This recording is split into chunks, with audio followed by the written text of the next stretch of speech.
नमस्कार। आपका बहुत बहुत स्वागत है महिलाओं की सबसे ज़्यादा प्रतिष्ठित पत्रिका गृहलक्ष्मी के फेसबुक लाइव सेशन में मेरे साथ जुड़ने के लिए।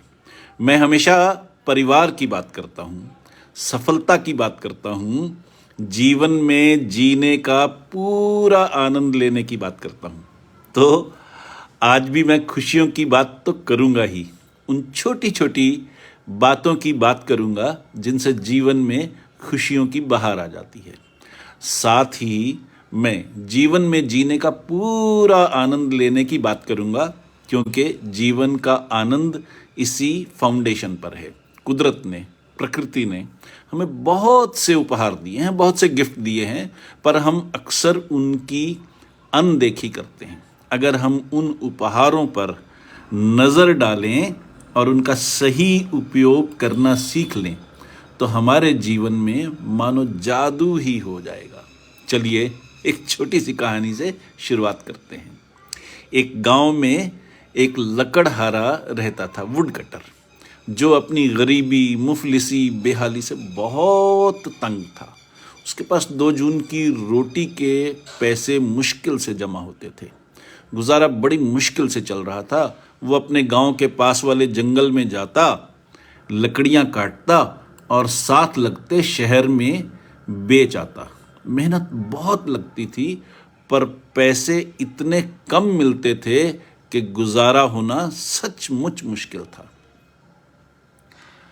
वो बहुत भक्त था भगवान का, हमेशा मंदिर जाना, पूजा पाठ करना, और उसके परिवार के लोग भी ऐसे ही थे। एक दिन वो जब जंगल में लकड़ियां काट रहा था तो उसने एक अजीब नज़ारा देखा। थोड़ी देर बाद वहाँ एक लोमड़ी आई जिसकी एक टांग कटी हुई थी, जिसकी वजह से वो बड़ी मुश्किल से चल पा रही थी। वो लोमड़ी पास के एक पेड़ के नीचे बैठ गई। उस लकड़हारे को हैरानी हुई कि जो लोमड़ी चल नहीं पाती वो शिकार कैसे करती होगी, और अगर शिकार नहीं कर सकती तो जिंदा कैसे है। अभी वो ये सोच ही रहा था कि वहां एक शेर आ गया। उसके मुंह में एक खरगोश दबा हुआ था। उसने वो खरगोश लाकर लोमड़ी के सामने रख दिया। लोमड़ी ने खरगोश खाकर पेट भरा तो मानो उसको सेटिस्फेक्शन हो गई। लोमड़ी का पेट भर जाने के बाद शेर वहां से चला गया। उस लकड़हारे ने हैरानी से ये सारा नज़ारा देखा। फिर उसे एकदम से समझ में आ गया कि भगवान ने उसे ये नज़ारा क्यों दिखाया था।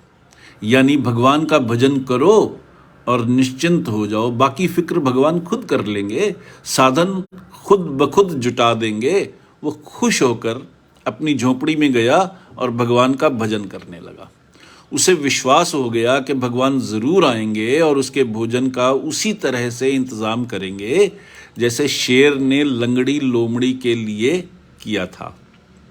वो भजन करता रहा और घर से बाहर नहीं निकला। भूख से उसका बुरा हाल था, आंतड़ियां सूख रही थी, पर उसने न भजन करना छोड़ा। आखिरकार उसकी ये हालत हो गई कि शरीर सूख कर कांटा हो गया, मुंह से बदबू आने लगी और हिलना डुलना भी मुश्किल हो गया। वो लगभग मरने के कगार पर था कि भगवान ने उसे दर्शन दिए। लकड़हारा बहुत खुश हो गया और उसने भगवान को देखते ही समझ लिया कि अब उसके दुख कटने वाले हैं और भगवान उसके लिए भोजन लेकर आए होंगे। जी हाँ, भगवान सचमुच उसके लिए भोजन लेकर आए थे। बड़ा स्वादिष्ट, बहुत स्वादिष्ट भोजन था। उसने छक कर खाया, फिर भगवान का धन्यवाद दिया और उनसे पूछा, भगवान अब आप रोज मेरे लिए भोजन लाया करेंगे ना? तो भगवान ने जवाब दिया, बिल्कुल नहीं। आज भी भोजन मैं इसलिए लाया ताकि तुम्हारे प्राण बच सकें। आज के बाद मैं तुम्हारे पास कभी नहीं आऊंगा। वो लकड़हारा भगवान के इस जवाब पर बहुत हैरान हुआ और निराश भी हुआ। फिर उसने पूछा, तो भगवान आपने मुझे वो लोमड़ी वाला दृश्य क्यों दिखाया? अब भगवान ने उससे पूछा, अच्छा मुझे पूरी बात बताओ कि तुमने क्या देखा? लकड़हारे ने जवाब दिया, भगवान मैंने देखा कि एक लोमड़ी है, उसकी टांग कटी हुई है और वो हेल्पलेस है क्योंकि वो तेज दौड़कर शिकार नहीं कर सकती, वो भूखी ना मरे और उसकी जान बची रहे, इसलिए आप रोज उसके पास एक शेर भेज देते हैं जो शिकार करके लाता है और वो शिकार खुद ना खाकर लोमड़ी को सौंप देता है ताकि लोमड़ी जीवित रह सके। भगवान ने फिर उससे पूछा, अच्छा तो तुमने लोमड़ी देखी? जी हाँ भगवान, लकड़हारे ने जवाब दिया। और तुमने खरगोश भी देखा? जी भगवान, लकड़हारे ने फिर कहा। और तुमने शेर भी देखा जो लोमड़ी के लिए शिकार लेकर आया था? हाँ भगवान, सच है, मैंने वो दयालु शेर भी देखा जो लोमड़ी के लिए शिकार लेकर आया था। अब भगवान ने सवाल किया, पर तुम्हें तो सिर्फ लोमड़ी याद है क्योंकि उसको बिना कुछ किए खाना मिल रहा था, लेकिन तुम्हें शेर याद नहीं है जिसने शिकार किया था और फिर लाकर लोमड़ी के आगे रख दिया था? याद है भगवान, बिल्कुल याद है, मैं तो आपको बताया भी था, लेकिन तुम्हारी स्मृति में, तुम्हारी यादाश्त में और तुम्हारे दिमाग में जिस तरह से लोमड़ी बसी है वैसे शेर नहीं है, बल्कि बिल्कुल ही नहीं है, क्योंकि तुमने सोच रखा है कि तुमने सहायता लेनी है। मैंने तुम्हें अकेली लोमड़ी नहीं दिखाई थी, मैंने तुम्हें शेर भी दिखाया था। तो तुम्हें शेर क्यों नहीं याद रहा? क्यों तुम्हें यह नहीं सूझा कि तुम शेर हो सकते हो और अपने साथ साथ दूसरों की भी सहायता कर सकते हो? तुमने खाली लोमड़ी ही क्यों याद रखी? शेर क्यों नहीं याद रखा? लोमड़ी तो अपाहिज थी, तुम तो अपाहिज भी नहीं हो।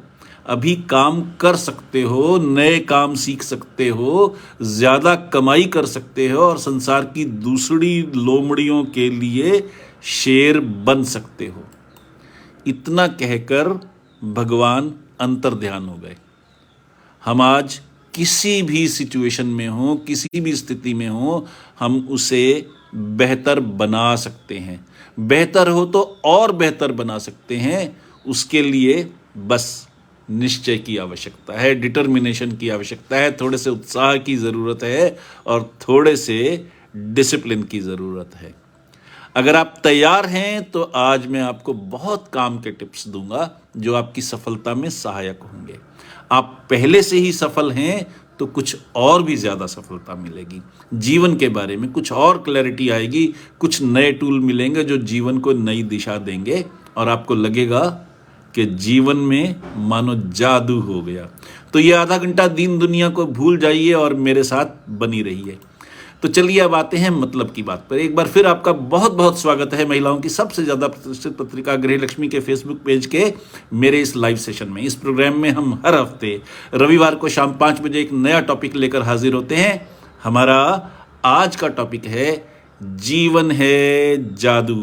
मैं हूं पीके खुराना, मैं एक हेल्थ एंड हैप्पीनेस गुरु हूं और मैं ये ट्रेनिंग देता हूं कि हम सफल कैसे हों और सफलता के साथ साथ सच्ची खुशियां कैसे हासिल करें। बिना किसी दवाई के सेहतमंद रहना, जीवन में सफल होना, अमीर होना, सुखी होना और सच्ची खुशियां हासिल करने के गुर सिखाना मेरी एक्सपर्टीज है। Holistic success coupled with genuine happiness, या यूं कहिए कि सक्सेस ड्रिवन बाय हैप्पीनेस। और इस प्रोसेस में मैं दिल से, दिमाग से और आत्मा से कूड़ा चुन लेता हूँ। I am the rag picker of the soul. आपको मालूम ही है कि आप सबके लाभ के लिए गृह लक्ष्मी की ओर से इस प्रोग्राम को रिकॉर्ड भी किया जा रहा है ताकि आप जब चाहें इसे दोबारा भी देख सकें, या फिर आप हमारे YouTube चैनल हैप्पीनेस गुरु पीके खुराना पर भी इसे देख सकती हैं। मेरे YouTube चैनल पर 4-4, 5-5 मिनट के कई छोटे छोटे वीडियोस भी हैं जो बहुत पसंद किए जाते हैं। आपको अच्छा लगे तो मेरा चैनल सब्सक्राइब कर लीजिए। YouTube पर जाइए और सर्च बॉक्स में टाइप कीजिए हैप्पीनेस गुरु पीके खुराना, तो मेरा चैनल सामने आ जाएगा। सब्सक्राइब करना या न करना आपकी चॉइस है, मैं सिर्फ इन्फॉर्मेशन दे रहा हूँ। खैर, आइए अब आज के टॉपिक यानी जीवन है जादू की बात करते हैं। पर उससे पहले आपको याद दिला दूं कि आज 5 मार्च है, 5 मार्च है। 8 मार्च को होली है। होली की बहुत बहुत शुभकामनाएं। और 8 मार्च को ही इंटरनेशनल विमेंस डे भी है, अंतर्राष्ट्रीय महिला दिवस भी है। तो आपको महिला दिवस की भी बहुत बहुत बधाई और बहुत बहुत शुभकामनाएं। इस महिला दिवस में आप एम्पावर्ड हों, इसी नियत के साथ कहता हूं कि आप जीवन में जहां भी हैं, जिस भी पड़ाव पर हैं, वहां से कुछ और आगे चलते हैं। मैं और मेरे कई दोस्त, हम सब सवेरे सवेरे जब साथ साथ सैर करते हैं तो एक हैप्पीनेस गुरु के रूप में मैं अपनी मित्र मंडली में हमेशा खुशी और आशा की भावनाएं भरता रहता हूं। इसलिए मेरी मित्र मंडली के सभी साथियों ने मेरी विचारधारा और जीवन शैली को अपना लिया है। हम सब सवेरे इकट्ठे सैर करते हैं तो राजनीति की बात नहीं करते, कोविड की बात नहीं करते, हम उन छोटी छोटी घटनाओं का जिक्र करते हैं जो हमारे अपने परिवार में या हमारे आसपास घटी हैं, जहां किसी एक व्यक्ति ने या परिवार ने किसी कठिनाई पर विजय पाई और आगे का रास्ता बनाया, या कठिनाइयों के बावजूद सफलता पाई, या असफलता से निराश हुए बिना सफलता की ओर कदम बढ़ाए। हम सब ये जानते हैं कि कोई असफलता, कोई फेलियर तब तक फेलियर नहीं है जब तक हम खुद हार न मान लें। असफलता का लाभ ये है कि हम आत्ममंथन करते हैं, सेल्फ एनालिसिस करते हैं, अपनी गलतियों की तरफ ध्यान देते हैं, उनसे सबक सीखते हैं, दोबारा वो गलती न करने का तरीका ढूंढते हैं, नए साधन इकट्ठे करते हैं, अपना ज्ञान बढ़ाते हैं, नए सिरे से शुरू करते हैं। इसलिए असफलता भी हमारे लिए खुशी का कारण है, पार्टी का कारण है, दुखी होने, शोक मनाने या डिप्रेशन में जाने का कारण नहीं है। जब जिंदगी हम पर ईंटें फेंकती है तो हम उन्हें इकट्ठा करके पुल बना लेते हैं और कठिनाइयों से पार पा लेते हैं। यही हमारी सफलता का मंत्र है। यही सब कुछ मैं अपनी ट्रेनिंग में सिखाता हूं और यही कारण है कि अपने सेशंस में मैं आपको जो टिप्स देता हूं वो सारे हमारे जीवन से जुड़े हुए हैं। ये किताबी बातें नहीं हैं, जीवन की बातें हैं, जीवन से जुड़ी बातें हैं। अब मैं आपको कुछ सच्ची घटनाएं बतलाता हूं जो हमारे आसपास घटी। गरीबी और साधनहीनता की तो बात छोड़िए, शारीरिक अपंगताओं के बावजूद बहुत से लोग न केवल जीवन में बहुत आगे बढ़ जाते हैं बल्कि अपने माँ बाप का नाम रोशन करने के साथ साथ अपना और अपने परिवार का जीवन भी बदल देते हैं। मैं बात करना चाहता हूं संदीप कौर की। पंजाब के कस्बे मोरिंडा की सब तहसील में चपरासी के पद पर, पियोन के पोस्ट पर काम करने वाले रंजीत सिंह की बेटी संदीप कौर ने दूरदर्शन पर, डीडी टीवी पर जब टेलीकास्ट होता था उड़ान नाम का सीरियल, उड़ान देखा और उड़ान के किरदारों से इंस्पिरेशन लेकर IAS बनने का डिटर्मिनेशन किया, निश्चय किया, संकल्प किया।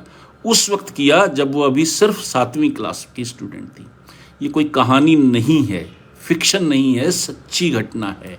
उनकी लगातार मेहनत का परिणाम ये हुआ कि सन 2002 में उन्होंने चंडीगढ़ की पेक यूनिवर्सिटी ऑफ टेक्नोलॉजी से सिविल इंजीनियरिंग की डिग्री हासिल की, फिर एक जगह नौकरी की, लेकिन अपनी मंजिल को नहीं भुलाया, रुकावटों से परेशान नहीं हुई और आखिरकार 2011 में, यानी आज से 12 साल पहले, वो यूपी कैडर की IAS बन गई।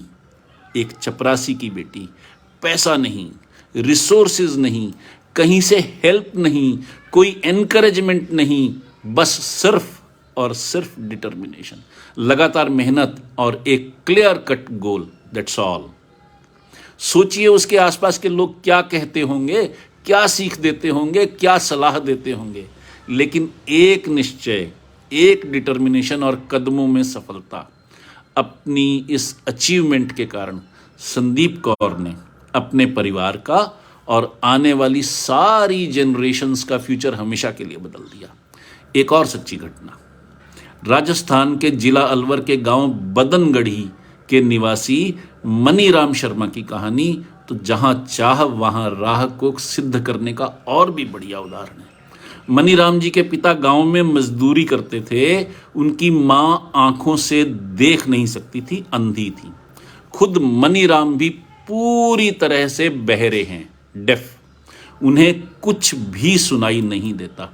जब वो 9 साल के थे तो उनकी सुनने की ताकत यानी हियरिंग कैपेबिलिटी खत्म हो गई थी। लेकिन उन्होंने हिम्मत नहीं हारी। पढ़ने के लिए रोज घर से 5 किलोमीटर दूर जाना पड़ता था। पहले वो 10वीं में, फिर 12वीं क्लास के एग्जाम में भी मेरिट में आए और फिर बीए में टॉप किया। इसके बाद क्लर्क की पोस्ट पर नौकरी की। कुछ टाइम बाद नौकरी छोड़कर दोबारा पढ़ाई शुरू की और फिर पीएचडी करने के बाद लेक्चरर बने। लेकिन गोल तो आईएएस बनने का था। उन्होंने 3 बार सिविल सर्विसेज की एग्जाम पास किया, लेकिन बहरेपन की वजह से पीछे रह गए। आखिरकार तीसरी बार सन 2009 में उन्होंने मणिपुर कैडर अलॉट हुआ और अब वो एक सक्सेसफुल आईएएस ऑफिसर हैं। ये कहानियां नहीं हैं, ये सच्ची घटनाएं हैं और मैं जिन लोगों का उदाहरण दे रहा हूं वो हम सब के बीच आज भी हैं और हम सब के लिए प्रेरणा का स्रोत हैं, सोर्स ऑफ इंस्पिरेशन है। हमारे देश में और दुनिया में ऐसे टैलेंटेड लोगों की कोई कमी नहीं है जिन्होंने अपने संघर्ष से, अपने स्ट्रगल से दुनिया जीती। हम कैसे भूल सकते हैं कि हमारे भूतपूर्व राष्ट्रपति स्वर्गीय एपीजे अब्दुल कलाम ने बचपन में अपनी पढ़ाई का खर्च निकालने के लिए अखबार बेचे थे। पंजाब के जिला पटियाला के गांव ककराला भाई की कुलविंदर कौर के दोनों बाजू चारा काटने वाली मशीन में आकर कट गए थे। तब कुलविंदर कौर 7वीं क्लास में पढ़ती थी। उनके पिता ठेठ अनपढ़ हैं और मां भी प्राइमरी पास। पर कुलविंदर ने हिम्मत नहीं हारी। उन्होंने पटियाला की पंजाबी यूनिवर्सिटी से एलएलबी की, वकील बनी। सन 2012 में यूजीसी नेट क्लियर किया और फिर 2014 में Punjab civil services judicial exam pass किया और अब वो जज बन गई हैं। बिना हाथों के अपनी तकदीर लिखने वाली कुलविंदर कौर की कहानी हम सब के लिए एक बहुत बड़ा सोर्स ऑफ इंस्पिरेशन है।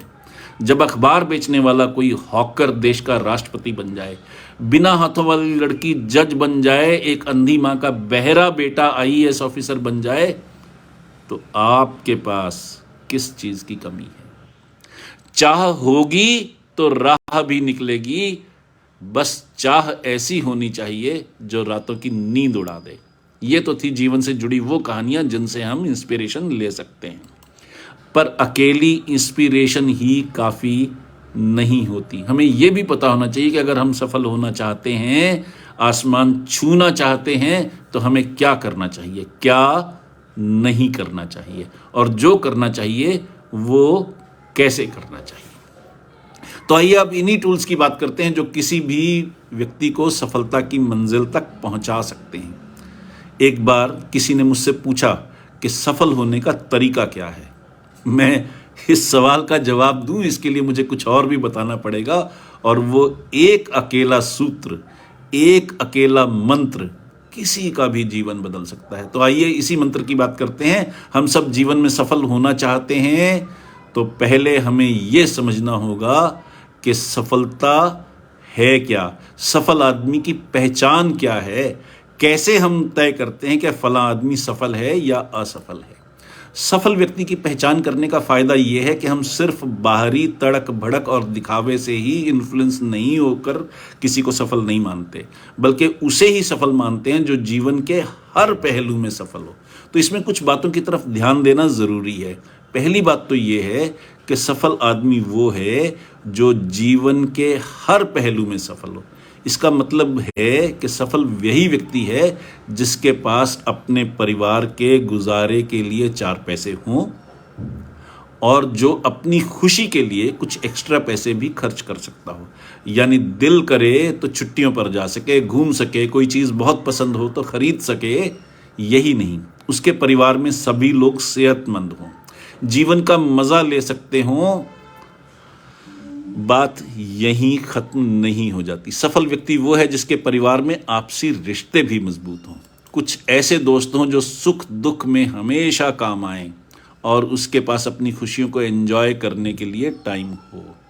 ये न हो कि बच्चे घूमना चाहते हों, घर में पैसे हों, लेकिन मियाँ जी के पास टाइम ही ना हो, छुट्टी ही ना ले सकें।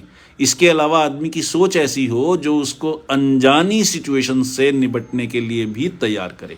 अनजानी सिचुएशन का मतलब है घर में अचानक कोई दुर्घटना हो जाए, कोई एक्सीडेंट हो जाए, परिवार का कोई मेंबर दुनिया से चला जाए, यही नहीं बाढ़ आ जाए, सूखा पड़ जाए, भूकंप आ जाए, कोविड आ जाए, तो भी उसके लाइफस्टाइल में कोई बड़ा फर्क ना आए, वो हर सिचुएशन का मुकाबला कर सकता हो। सफलता की पैमाइश का अगला इम्पॉर्टेंट पैमाना ये है कि वो लगातार सफल होता रहे, वरना कोई व्यक्ति कुछ समय के लिए सफल हो सकता है पर हमेशा सफल बना नहीं रह सकता, या ये भी हो सकता है कि वो सफल हुए ही नहीं पर लोग गलती से उसको सफल मान रहे हो।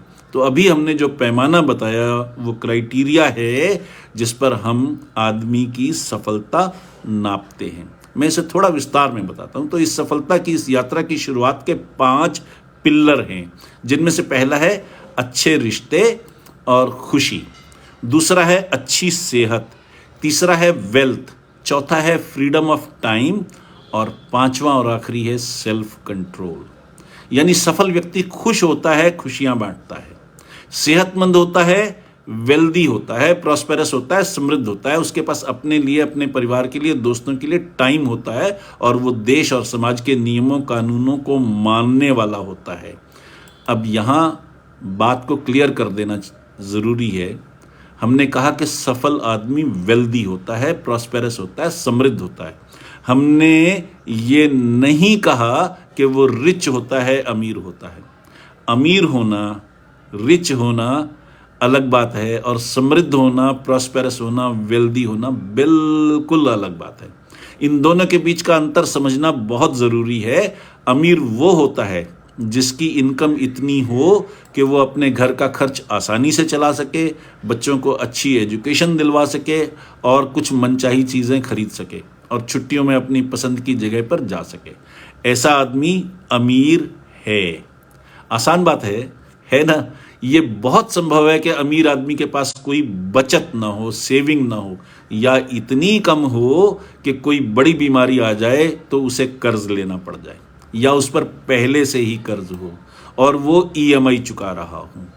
ऐसा व्यक्ति सिर्फ अमीर है, समृद्ध नहीं।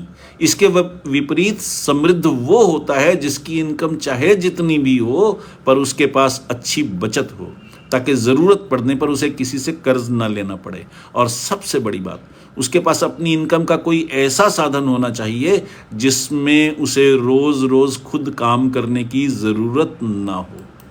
मैं सिर्फ छोटे से उदाहरण से इसे समझाता हूँ। मान लीजिए आपने एक कार खरीदी, एक ड्राइवर को नौकरी पर रखा और ओला या उबर के साथ कॉन्ट्रैक्ट करके उस कार को आपने टैक्सी बना दिया। अब सवारियों की बुकिंग ओला या उबर से हो रही है और सवारियां ढोने का काम ड्राइवर कर रहा है। आप खुद कुछ नहीं कर रही।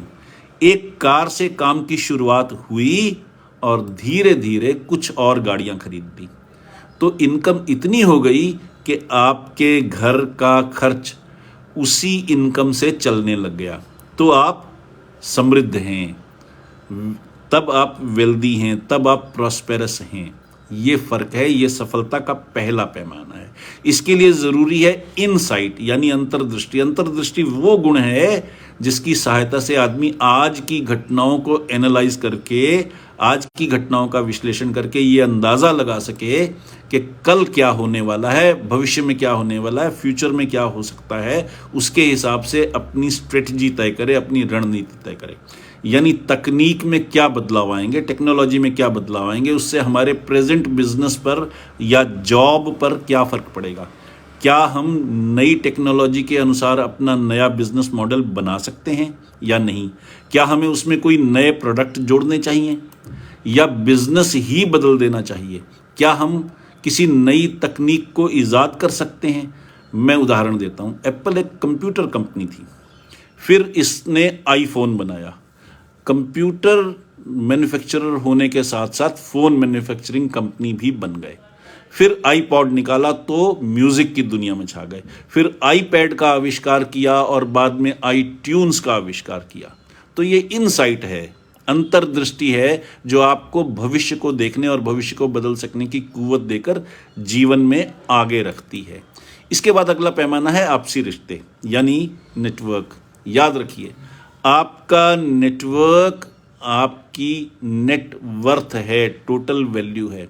नेटवर्क का मतलब है रिश्तेदारों, दोस्तों, शुभचिंतकों, प्रशंसकों का ऐसा क्लस्टर, ऐसा ग्रुप जो जरूरत पड़ने पर आपके काम आए, सुख दुख में आपके साथ खड़ा हो, कहीं किसी से आपकी सिफारिश कर दे, चाहे ये प्रोफेशनल लाइफ में हो या फिर पर्सनल लाइफ में। मैं पर्सनल लाइफ में नेटवर्क का उदाहरण देता हूं तो आपको बात और आसानी से समझ में आ जाएगी। आपका बेटा है और शादी के लायक उम्र है, और आपकी कोई सहेली अपने किसी रिश्तेदार की बेटी के लिए आपके बेटे का नाम सुझा दे, तो वो आपका नेटवर्क है जो आपके बिना कहे आपका काम कर रहा है। ये है नेटवर्क, और ये है नेटवर्क का फायदा। ये सफलता का तीसरा पैमाना है, क्योंकि आपने जॉब में आगे बढ़ना है तो कोई दूसरा आदमी आपको प्रमोट करेगा, आपने बिजनेस में आगे बढ़ना है तो कोई दूसरा आदमी आपका प्रोडक्ट खरीदेगा, आपकी सर्विसेज खरीदेगा। तो वो पर्सन है जो आपको आगे बढ़ाएगा, वो पर्सन आपका नेटवर्क है, उसकी तरफ भी फोकस करना जरूरी है। ये तीसरा पैमाना था। और सफलता का चौथा पैमाना है आपके पास अपने मनोरंजन के लिए, एंटरटेनमेंट के लिए और रिश्ते बनाए रखने के लिए टाइम हो। वो तभी आता है जब आप वेल्दी हो, आपका पैसा आपके लिए पैसा कमा रहा हो। मैंने ओला उबर की कार का एग्जाम्पल दिया, ऐसे सैकड़ों एग्जाम्पल्स हो सकते हैं। थोड़ा सा दिमाग लगाने की ज़रूरत है, थोड़ी सी इमेजिनेशन की ज़रूरत है, और आप ऐसे कई तरीके ढूंढ सकती हैं। सफलता का आखिरी पैमाना है सेल्फ कंट्रोल यानी आत्मनियंत्रण यानी आत्मसंयम। आत्मसंयम के कई पक्ष हैं, कई पहलू हैं, तो आइए समझने की कोशिश करते हैं कि आत्मसंयम से हमारा मतलब क्या है और इसके कितने पहलू। तो आत्मसंयम का मतलब है कि हम इतने लालची या कैरेक्टरलेस ना हो जाएं कि देश के या समाज के नियमों और कानूनों का ध्यान ना रखें और अपनी किसी करतूत की वजह से बदनाम हो जाएं या जेल चले जाएं। इन बातों का ध्यान रखकर हम सफल हो सकते हैं और सफल बने रह सकते हैं। इनमें से दो चीज़ें कभी मत भूलिए, पहली खुश रहना और रिश्ते निभाना, और दूसरी वेल्दी होने की कोशिश में लग जाना। ये हो गया तो बाकी सब आसान है।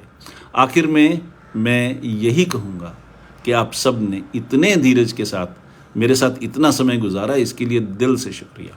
आपके मन में कोई सवाल हो, कुछ पूछना हो, बताना हो या कोई सुझाव देना हो तो आप मुझसे मेरी मेल आईडी pkk@indiatotal.com पर या फिर हमारे नंबर 6284696674 पर संपर्क कीजिए। याद रखिए, सिर्फ व्हाट्सएप करना है, फ़ोन नहीं करना। व्हाट्सएप करेंगी तो जवाब ज़रूर मिलेगा, और अगर बातचीत की ज़रूरत होगी ही तो दोनों की कन्वीनियंस के मुताबिक टाइम फिक्स कर लेंगे और बात भी हो जाएगी। इसके साथ ही आज के लाइव सेशन का टॉपिक जीवन है जादू अब समाप्त होता है।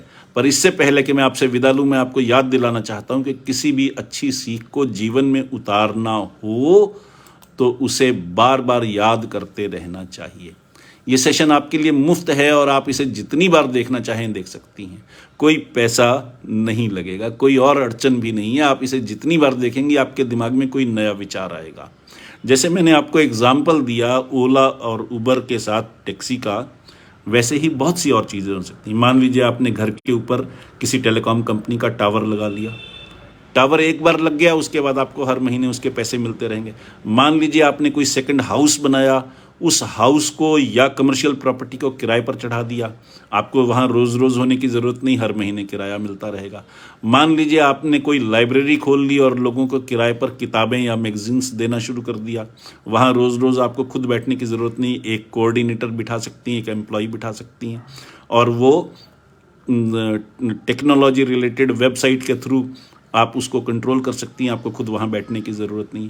तो ऐसे हज़ारों काम हो सकते हैं जो आप कर सकती हैं, जिससे पैसे के कारण आ सकता है, आपकी फिजिकल प्रेजेंस रिक्वायर्ड नहीं है। वरना बिजनेस में आपको रोज़ जाना पड़ता है, नौकरी में आपको रोज़ जाना पड़ता है।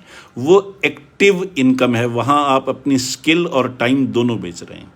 लेकिन जब पैसिव इनकम की बात होती है, उसका मतलब ये है कि आप अपना दिमाग का फ़ायदा उठा रहे हैं और अपने पैसे से और अपने साधनों से पैसा कमा रहे हैं, जहां आपको खुद मेहनत करने और टाइम लगाने की ज़रूरत नहीं। You are not selling your time, you are not selling your skills, you are just giving a beneficial proposition to the audience जो आपको उस सर्विसेज के लिए या उस प्रोडक्ट के लिए पैसे दे रही है। बड़ी सिंपल सी बात। तो पैसिव इनकम की तरफ आप जाएंगी तो वेल्दी हो जाएंगी, वेल्दी होंगी तो आपके लिए आपके पास टाइम होगा, टाइम होगा तो आप सेहत की तरफ, खुशियों की तरफ, रिश्तों की तरफ, सब तरफ ध्यान दे सकती हैं। यही बात समझाने की कोशिश है जिसके लिए आप हमेशा खुद इनोवेशंस कर सकती हैं। आप इस एपिसोड को, इस सेशन को जितनी बार भी देखेंगी उतनी बार आपके खुद के दिमाग में कोई नया विचार आएगा, आप खुद से ही कुछ नया सीखेंगी जिससे आपका कुछ और भला होगा। तो इस सेशन को यहीं ख़त्म मत समझिए, इसे 2 बार, 3 बार, 4 बार देखिए। यही नहीं, इस सेशन का लिंक अपने सर्कल में दीजिए, फिर उनसे चर्चा कीजिए। जितनी चर्चा होगी उतनी नई बातें और समझ में आएंगी, फ़ायदा कई गुना बढ़ेगा, क्योंकि हर आदमी कोई नया आइडिया दे सकता है। इसे सिर्फ मैं तक सीमित ना रखिए, इसे हम बनाइए, आई के बजाय वी बनाइए, सब में बांटिए, ज्ञान भी बढ़ेगा और दुआ भी मिलेगी। इसके साथ ही हम अपनी बात यहीं ख़त्म करते हैं। एक बार फिर आपको होली की और इंटरनेशनल वीमेंस डे की बहुत बहुत बधाई और शुभकामनाएं। अब अपने होस्ट हेल्थ एंड हैप्पीनेस गुरु पीके खुराना को इजाज़त दीजिए। अगले हफ्ते रविवार को शाम 5 बजे फिर मिलते हैं एक नए टॉपिक के साथ। तब तक के लिए खुश रहिए, स्वस्थ रहिए और जीवन का आनंद लीजिए। नमस्कार।